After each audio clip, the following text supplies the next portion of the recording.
La CEDEAO, comme vous la connaissez, organe dirigé par les Occidentaux, la CEDEAO est dans une marmaille de séduction de l'AES.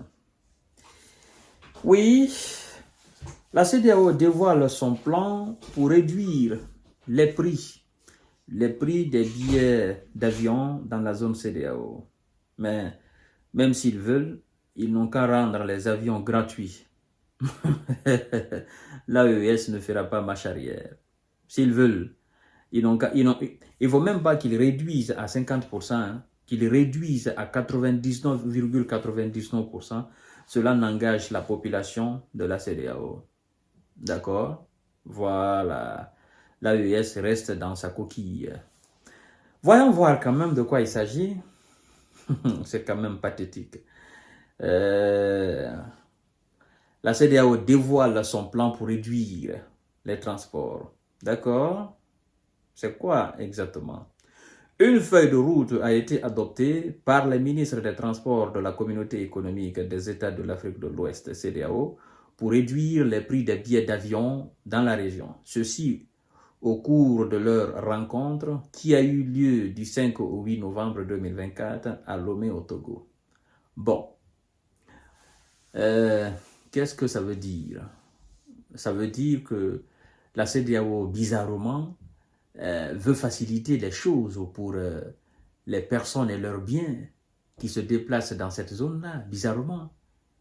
Ah, donc, moi je pense que c'est très bien parfois de se révolter, parce que grâce à la révolution de l'AES, grâce à la sortie de ces trois États dans la zone CEDEAO, ben, la CEDEAO se dit, si on ne resserre pas les dents, les gens vont suivre l'AES, parce que l'AES est en train de créer des conditions idéales pour son peuple. Et pendant ce temps, nous autres, qu'est-ce qu'on fait? Il faut qu'on mette quelque chose en place pour mieux concurrencer, n'est-ce pas, l'AES, et pour faire tomber l'AES. C'est-à-dire, on doit créer une condition idéale pour de nombreuses populations, pour que les populations de l'AES disent on a eu tort de sortir de la CEDEAO et aujourd'hui la vie est beaucoup plus belle là-bas qu'ici. La CEDEAO est devenue l'Eldorado, le paradis sur terre, donc il faut qu'on réintègre l'organisation. En fait, la CEDEAO est dans cette marmaille-là. Elle veut faire le tout pour convaincre la population, le peuple de l'AES, afin que, voilà, qu'on mette la pression sur les dirigeants, les chefs de l'AES pour qu'ils reviennent sur leurs décisions. Mais c'est mal connaître le peuple de l'AES. Cette feuille de route propose, entre autres, la suppression des taxes jugées non conformes aux normes de l'Organisation de l'Aviation Civile Internationale, OACI, ainsi qu'une réduction de 25% des redevances liées aux passagers et à la sécurité. Selon les ministres, les taxes et les frais représentent environ 50% du coût total des billets dans la région. Et leur réduction pourrait entraîner une baisse significative des prix des vols. Moi, je vous dis, ne supprimez même pas les taxes.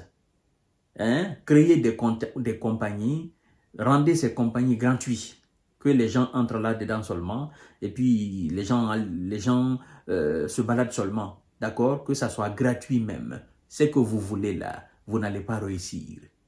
Si vous voulez bien, ceux qui sont en train de vous pilonner là, dites-leur de faire mieux que ça. Mais l'AES ne reviendra pas à sa décision. Comment? Comment? C'est maintenant que vous voulez vous renforcer? C'est maintenant que vous voulez créer des conditions idéales pour les peuples de la CEDEAO? C'est maintenant? Ben nous allons voir, mesdames et messieurs. C'est quand même pathétique, hein? C'est vraiment pathétique. L'Association internationale du transport aérien, IATA, a noté que les taxes et redevances aéroportuaires en Afrique de l'Ouest peuvent dépasser les $100 par passager, tandis que la moyenne mondiale, comme aux États-Unis, était de 40% en 2024. Ben, vous voulez une comparaison avec les États-Unis?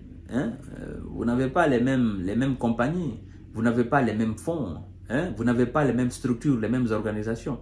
Ben, si vous voulez les faire, faites-le. Vous avez pour allier les États-Unis, la France et l'Allemagne. Bon, ils pourront vous aider.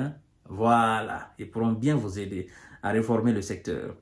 Donc, Les réformes incluent aussi des mesures visant à améliorer la sécurité et l'efficacité des services aériens, comme la proposition d'indemniser les passagers en cas de retard d'importants, n'est-ce pas, des vols. Ces mesures s'inscrivent dans un objectif plus large de transformation du secteur aérien en Afrique de l'Ouest et devraient continuer à contribuer à l'intégration régionale à travers la libre circulation des personnes et des biens, en lien avec les initiatives comme la zone de libre-échange continentale africaine et le marché unique du transport aérien africain. Bon, en parlant de l'Afrique de l'Ouest, il faudrait que vous parlez de votre Afrique de l'Ouest, d'accord?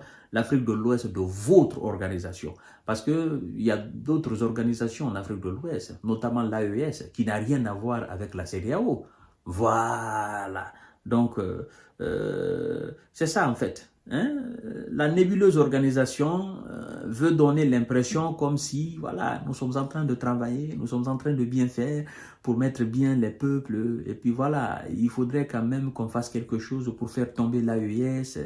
Hein? C'est seulement des militaires qui n'ont aucune capacité. Donc, il faut qu'on fasse des choses pour que les peuples de l'AES se révoltent. Hein? Donc, mais si on ne fait rien, ben, rien ne sera fait aussi.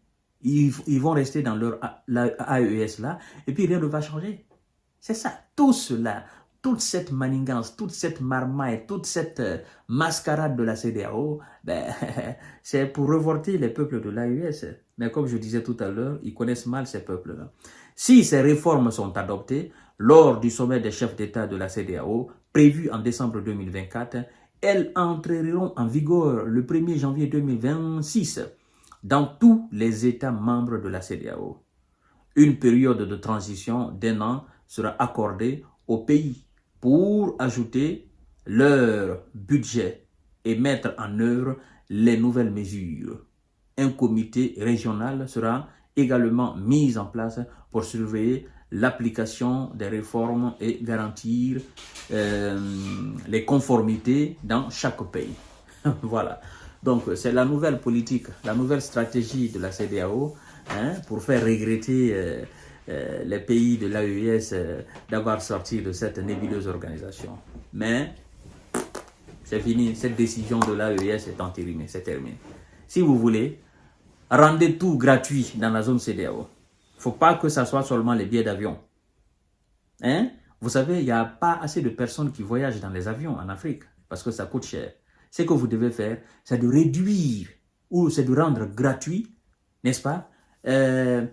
Voilà, les voitures aussi, les minibus qui circulent entre les pays de la CEDEAO. Hein? Il y a des bus qui quittent par exemple en Côte d'Ivoire jusqu'au Ghana, il y a des bus qui quittent en Côte d'Ivoire, je crois bien, au Ghana jusqu'au Nigeria, il y a des bus qui circulent entre le Sénégal, la Guinée-Bissau, le Sénégal, la Gambie, le Sénégal, la Guinée. Et voilà, il y a des bus qui circulent entre la Sierra Leone et le Libéria. Il y a des bus qui circulent entre le Libéria et la Côte d'Ivoire. Il y a des bus qui circulent entre le Togo et le Bénin. Donc, rendez tout ça là gratuit. Les gens voyagent plus dans les voitures en Afrique que dans les vols. Hein? Ça ne sert à rien de réduire pour les vols là. Tout le monde n'a pas les moyens pour entrer dans les vols là. Parce que c'est une question de dollars. C'est une question d'euros là-bas. Mais en francs CFA, ben, écoutez, hein, les gens utilisent plus ces voitures-là, ces minibus et ces cars. Rendez ça gratuit. Faites ça pour les peuples de la CEDEAO. Pour qu'au moins, ils puissent dire, bon, écoutez, vous êtes sortis de la CEDEAO. Nous, aujourd'hui, on a plein on est dans un paradis terrestre, quoi. C'est ça, en fait, leur objectif. Ils feront tout possible, mais ils ne vont pas réussir. C'est ça, la réalité. Je vous donne rendez-vous tout à l'heure, mesdames et messieurs. À bas les manipulations.